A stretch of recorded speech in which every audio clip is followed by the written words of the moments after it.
Welcome all into the Pigskin Podcast Network's edition of the Talkin Tide podcast. Glad to have you here with us once again here on Talkin Tide. Chase Goodbread of NFL.com and Crimson Cover Television with you, along with Travis Reier, the longtime senior analyst at BamaOnline.com. Our Twitter feed at Talkin Tide, of course, is Talkin_Tide. Stepping on my tongue already out of the gate here, Travis. It's a Sunday night, man. That's a Sunday night. Yeah. Our sponsors, Peterbrook Chocolatier of Tuscaloosa, North River Dental Associates, and DraftKings. We'll tell you about them a little bit later in the program. You can get Talkin Tide on YouTube. You can get it on Facebook. You can get live streams. You can get video replays. And, of course, you can get it on any app you choose for your podcasting preferences, the audio version, also on megaphone.com. So as ZZ Top would say, Travis, we're nationwide here on Talkin Tide and talking about an Alabama win over Mississippi State 49-9 here on this Sunday night. A blowout win, probably the most complete win of the season for Alabama. Maybe the Miami game, certainly a possible exception, but a runaway from start to finish. Nick Saban now 19-9 against Mississippi State, including his LSU years. That would be a winning percentage of .950, Travis. Pretty solid. Yeah, and outside of that loss in Starkville, his first year on the job, it's been, 14 in a row in the series for the Crimson Tide. Dan Mullen thought he could escape some of that by going to Florida. It hadn't exactly worked out that way for Danny. But no, an impressive performance. Nick Saban said so himself after the game Saturday night that he felt like this was a 60-minute performance and as complete a football game as Alabama's played in all three phases this season. No doubt. I thought the offense was solid, especially in the passing game. Running game was strong. Now they ran for, I think, 190 on about 45 carries, 191 maybe the actual number. So the Roydell Williams, Brian Robinson combo was effective, but Bryce Young even more effective. 348 yards passing for him, 4 touchdowns. John Mechie kind of takes center stage really for the first time this season. 7 catches, 117 yards. Jamison Williams did get his deep ball. He goes for a 75-yard TD catch on the first play of the second half. John Mechie with a big block on that touchdown for Jamison Williams, but a big night for Mechie primarily. Yeah, I thought that was encouraging in terms of the big picture ceiling for this offense. It's hard to imagine this unit reaching its full potential without John Mechie mixing in some of these kind of performances. His first 100-yard game of the season and really got him involved early, and he responded well with the yards after catch. Such a big thing Saturday night. Mechie sort of got that going with his 46-yard catch and run for a touchdown. You mentioned it with Jamison Williams, even Brian Robinson on his 51-yard touchdown reception. That was a quick swing out of the backfield, and off he goes. So a little bit different approach for the Alabama passing game this time around compared to a year ago. But you knew, we talked about this last week, you knew Zach Arnett, the Mississippi State defensive coordinator, was going to bring pressure. He likes to bring pressure regardless, but after what he saw from Texas A&M during a bye week, no less, a week ago Saturday night, he figured it would be coming, and it was. And really, it was a blitz similar to what Alabama struggled with a safety right up the A-gap that they made the adjustment. Mechie was hot. They hit it, and off he went to the races, and the offense was good. Third down, just phenomenal. 12 of 16. I think Bryce Young was 6 of 6 for 159 on third down. So if you're averaging 25 yards per completion on thirds, you're probably going to be okay. I continue to see opportunities for us to claim the coaching staff is listening in here on Talkin Tide. Last week we said, look, they got to start picking up the blitz faster. You just noted they were able to do that against Mississippi State. An A-gap blitz early. Bryce Young gets one off to Roydell Williams for a first down with about 7 minutes left in the first half. That was one example. Beat another blitz on a swing pass to Trayshawn Holden, who probably had the best game of his career at Alabama. And Brian Robinson's 51-yard TD catch, that was a blitz beater also. Yeah, it was. And even in the red zone, I wrote about this earlier in the week. I think we talked about it on the podcast. If they get inside the 5, go under center, unbalanced left, Robbie Oots at fullback, and mash it with the run game. And right between Kendall Randolph and Evan Neal, which sounds familiar. Yes. And I think Nick Saban, after the game Saturday night, said they actually took a timeout before that play and maybe changed what had been called. And so they went to that, and then they had another 3-yard touchdown run by Brian Robinson there early in the fourth quarter with Oots in the game. It was more of a balanced formation, but again, to me, if you go unbalanced or strong left, which is what they really did, but with Randolph in the game, it is unbalanced for the most part. And you take 3 or 4 cracks from the 3 or inside the 5, if a defense can stop that, good for them. But they made good on those red zone trips Saturday night, whereas we'll get into with the Alabama defense. Alabama defensively did a pretty good job in that area of the field. Defensively, got to start with Will Anderson. Career night for him, 4 sacks for the Crimson Tide. He was all over Will Rogers. It was not pretty. No answer for him. The offensive tackle, Lashley, former Alabama guy, Travis, front row seat. Yeah. struggled with Will Anderson from start to finish. And they also did some good stuff on the TE game with the stunts that was effective, and then they brought some pressure with that. So I thought they did a nice job of mixing it up. It wasn't just a 3-man rush, but they brought some 4-man, some 5, and really caused problems for that state protection scheme. Brought some sub-package defensive backs, Brian Branch a couple times. But Will Anderson, obviously the star of the night with the 4 sacks. 2 of those came on intentional grounding calls by Will Rogers. So, we talked about kind of with this Mike Leach offense, yards per attempt, and also how they go about incorporating the running back position into that. And between Jaquavius Marks and also Dylan Johnson, State's top 2 backs, I think they had 9 catches for 47 yards to go along with a very minimalistic approach to the run game. Those were some keys for Alabama, and they pretty much took care of that. And of course, the takeaways were huge. The 2 interceptions for Jordan Battle, Josh Jobe early with a momentum builder for Alabama as a team there with the pick on the Crimson Tide sideline. Quick note on Will Anderson's 4-sack night. Apparently not done at Alabama since 1988 when Derek Thomas accomplished the feat. So you're having a monster night when your name ends up in the same sentence as Derek Thomas as a pass rusher. But you made note of the stunning and the pass rush and kind of the mixed looks that Alabama threw at Will Rogers. And I thought it made a difference on some of the turnovers as well. For the Josh Jobe interception on 3rd and 10, for instance, Will Anderson dropped into coverage on that play. They rushed 4.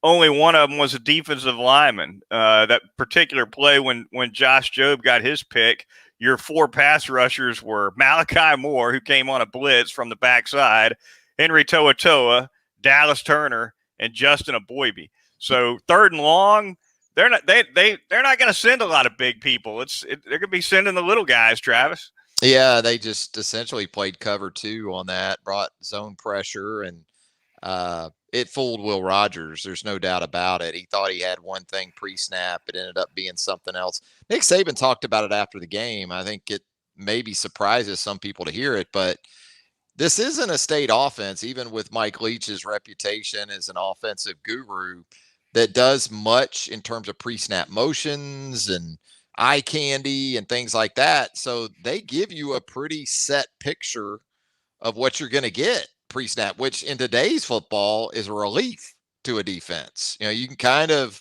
see it for what it is. And to use golf vernacular, I guess, no blind tee shots. The hole's right in front of you with this state offense. And so Alabama was really able to dictate more than what we've seen at any point this season. It feels like just about every game, at least for a stretch of games, offenses have dictated to this Alabama defense, right? Well, Alabama defensively did all the dictating Saturday night. No doubt.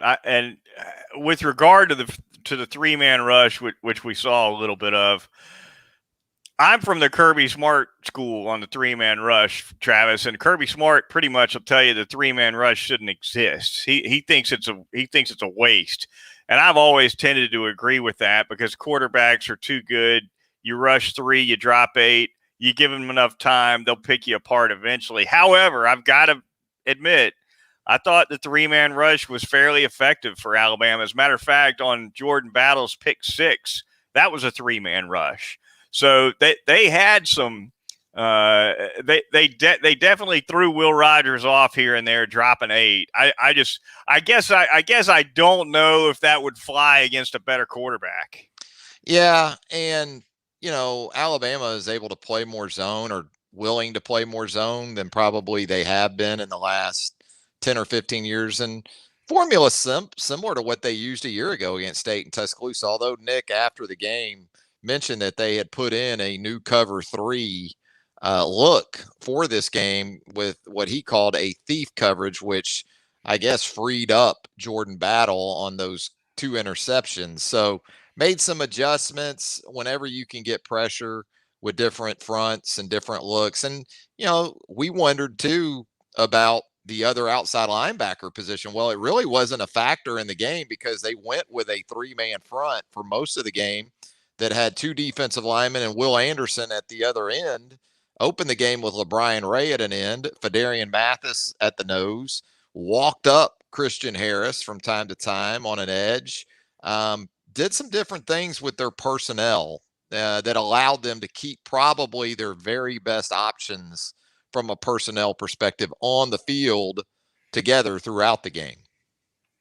Pretty big night for Henry To'oTo'o. He's had some quiet games of late. This was not one of them. I think he ended up with 12 or 13 tackles. Travis threw in a sack as well. Good to see the transfer that active and that involved. Most tackles he's had in a game as a college player since his last game at Tennessee against Texas A&M last season. And this was a space game. We had talked about it, Chase, and let's be honest, Henry To'oTo'o and Christian Harris, for that matter, they're not thumpers. They're not base inside linebackers against power running games. That's not where they're going to be at their best. So you would think this is the type of opponent that they would be successful against. And yeah, Henry with 13 tackles, his first sack as a member of the Crimson Tide in the game. He came into the game with just 1.5 tackles for loss through 6 games. He doubled his season total with 1.5 on Saturday night. So yeah, good to see him pick it up. But every week it seems like there's a little different style offensively that this defense faces.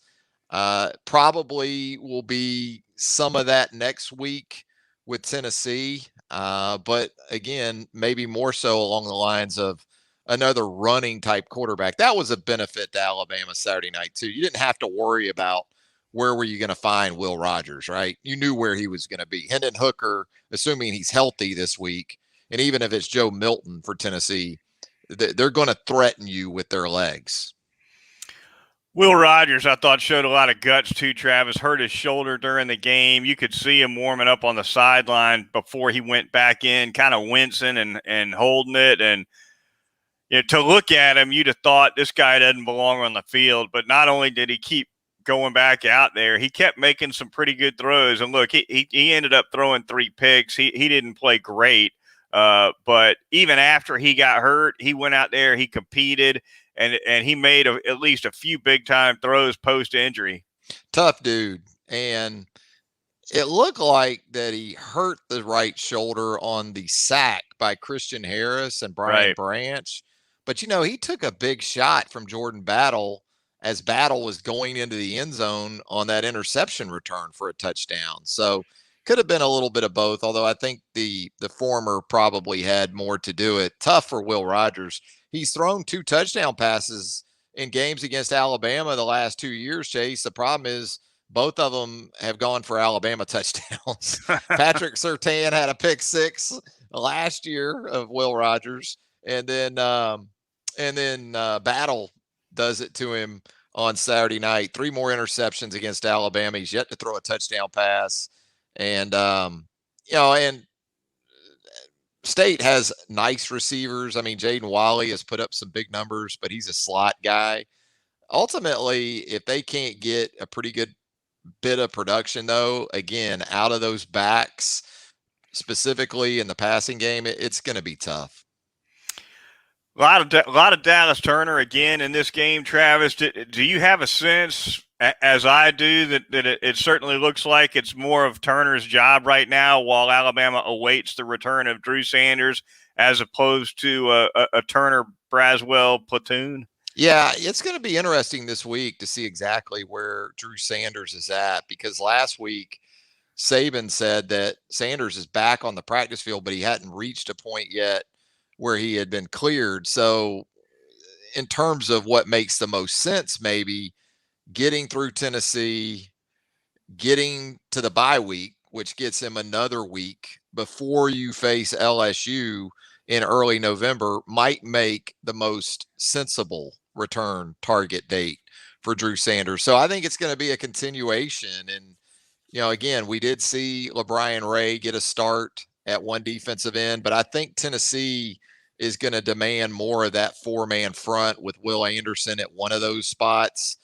Maybe it is Dallas Turner at the other spot, because they can run the football, Tennessee can. So you're going to have to be stout in that front seven to deal with that Tennessee run game. And again, Hendon Hooker, the quarterback, has been really good in that regard here in the last month or so.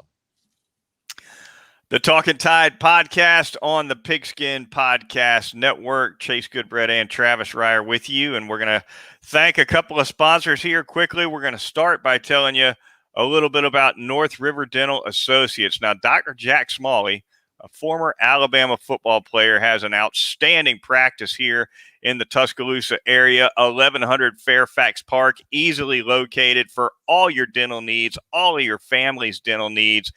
Go to North River Dental Associates. Great service, a great group of professional dental hygienists. They'll take care of you. They're easy on you with those tools that nobody likes. They'll take care of you with the insurance folks. You're going to be in and out of there typically in under an hour on a routine cleaning. Teeth whitening services there, also always popular as well. And don't forget, they're now taking care of you with Botox and Juvederm treatments. If you'd like to tighten up those facial features, get on over to North River Dental Associates. Phone number over there, 752-3506, or visit northriverdentist.com.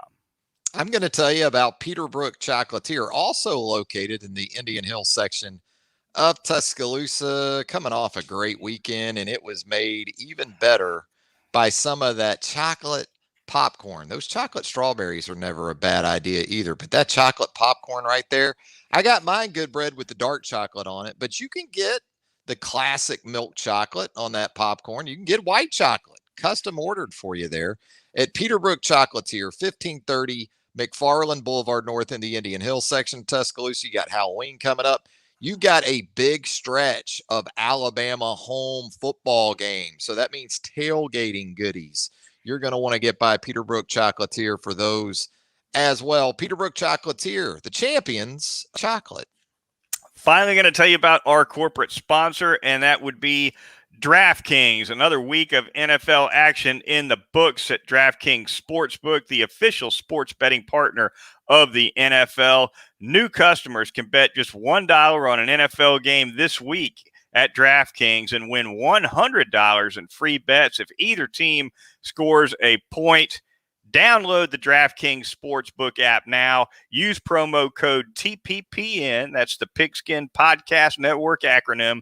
Throw down $1 on any NFL game, win $100 in free bets if either team scores a point. Once again, that's promo code TPPN this week at DraftKings Sportsbook, the official sports betting partner of the National Football League. And Travis will close things out, as we always do, with a look around the SEC. And I guess we got to turn our attention to Baton Rouge and the latest coming out of there, announced just in the last hour or two before you and I launched this particular podcast, that LSU is going to be parting ways with Ed Orgeron at the end of the season.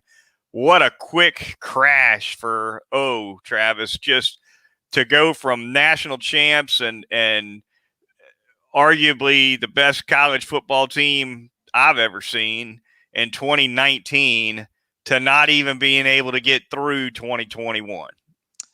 You wondered at the completion of that, as you said, historic 2019 season for LSU. Okay, now let's see how O and LSU go about sustaining this deal, because fair or not, the standard is Nick Saban. And that resonates obviously with LSU people because Saban has done it, sustained greatness, sustained a dynastic level of play for, well, a decade and a half now at Alabama. And it's rare. If it wasn't, there'd be more folks doing it. Look at the struggles that even Clemson's having this year with Dabo Swinney, as great as they've been here in the last 7 or 8 years. So didn't think it would be this quick, not with the way LSU's able to recruit. And that doesn't seem to have been as much of a problem, but you've had the peripheral issues, Title IX, NCAA.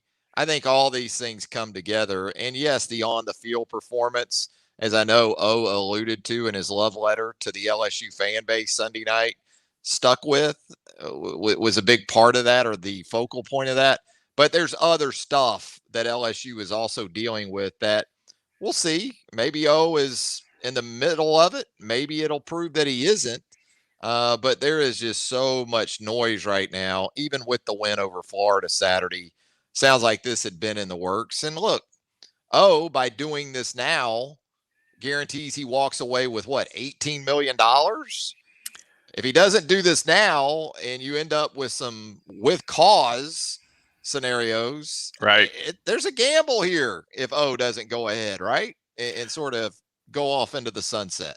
Yeah, the public stance from LSU in their statement obviously mentions on-field performance only as the driver of this decision, but right. I'm with you. I can't help but think that some of these off-field issues, Title IX, et cetera, could have played some kind of a role. It had to have been part of the consideration. I don't think there's any doubt about it, and we'll see where all that leads. But yeah, I think it's actually. I think the buyout for Ed is going to be a little bit north of 16 million. Yeah. Close enough to 18. And it's going to be paid in 18 installments through 2025. Smallest payment of those 18 payments, Travis, will be $420K. And the largest will be about 5.6 mil. Mm-hmm. And Ed O's quote was, "I think I'll have enough money to buy a hamburger," he said.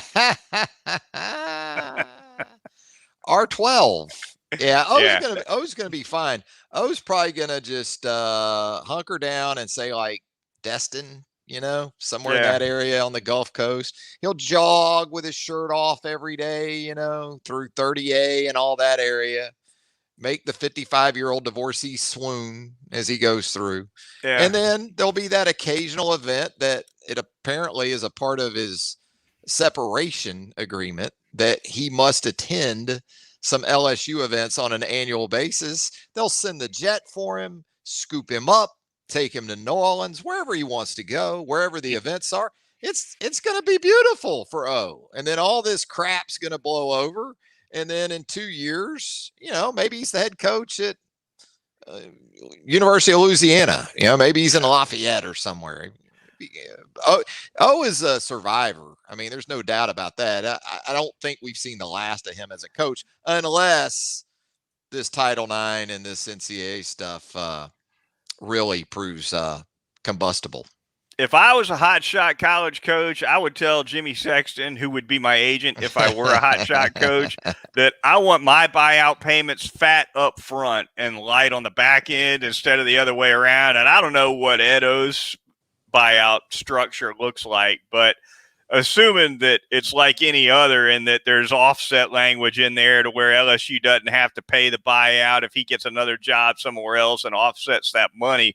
If I'm Ed O, give me the $5 million buyout payment up front while I'm taking a year off or two. Right. And then as those payments descend, that's when I'll go sign up and coach somewhere else, right? I think part of the separation agreement is that he cannot coach in the SEC for 18 months. Mm-hmm. So I would not be coaching football at all in 2023 if I was Ed Orgeron. Or 2022, excuse me. I'd sit that baby out and let the sort of recycling nature of coaches run its course. And who knows where he might be in 2023. Only Edo getting canned, Travis, could render what happened to Lane Kiffin to second fiddle status on our run through the SEC this weekend. Ole Miss gets it done on the road in Knoxville, 31-26, the final score. In the final minute of the game, roughly minute of the game, Travis, I think very, very nearly just got canceled when the Ole Miss sideline was pelted with debris from the Tennessee fans, golf balls, water bottles, you name it. Bad enough that the Ole Miss bench had to just vacate and come onto the field. Right. It was an ugly scene. Yeah, I thought they should have just ended the game. I mean, I know it would have robbed us of a pretty exciting ending that we ended up having once they resumed action. But once it gets to that extent, that's it, and we're going. We're going to call it a night. But, Lane Kiffin loved it, though. He kept the golf ball. Kiffin loved it. Oh, guy, absolutely loved it. Take it to the press conference. Oh, Lane couldn't get enough of that. So, interesting, isn't it, that we get LSU and Ole Miss this week with everything that's happened between those teams, right? Both coming off wins and so much a part of the news cycle here in the last 24 to 48 hours. But impressive game. It was a fun game until you had the situation, and in some ways a little bit reminiscent of 2007 in Tuscaloosa. Remember when Georgia hit that game-winning touchdown pass, Matthew Stafford in the corner there, and the student section just rained down cups and stuff. But nowhere near what we saw in Knoxville Saturday night. Nowhere near what we saw in Knoxville Saturday night, although not far was that 07 game. 07 had them, didn't it? That was great, yeah. man. That was fantastic. You and I were 6 feet away from Shea Hodge when he went up and Randy Mossed Lionel Mitchell for this 41-yard grab from Seth Adams along the sideline. Yeah. And it was a play that was Ole Miss was in business to win that game with that catch. And I can't remember which team was standing on the sideline that we were on. We were on the Alabama sideline. Okay, well there you have it. Because I guess Nick Saban noticed, hey, this guy went out of bounds. Shea Hodge took a step on the sideline on his way along the way of the route, and as we know, Travis, after that, when that catch got reversed, the student section started testing their arms with anything within reach. They absolutely did. I distinctly recall, as you do, a pair of red high heels sailing from the student section right through the uprights. I mean, couldn't have split the uprights any better. Yeah. Would have been good through a tuning fork. Yeah. Perfect. A lot of fun, no doubt about it. That is going to do it for this edition of the Talkin Tide podcast on the Pigskin Podcast Network. Be sure to join us midweek on Wednesday night. Travis and I will be back once again to break down Alabama's upcoming game against the Tennessee Volunteers. Until then, for Travis Reier of BamaOnline.com, I am Chase Goodbread of NFL.com and Crimson Cover, and we'll talk to you in a few days here on Talkin Tide.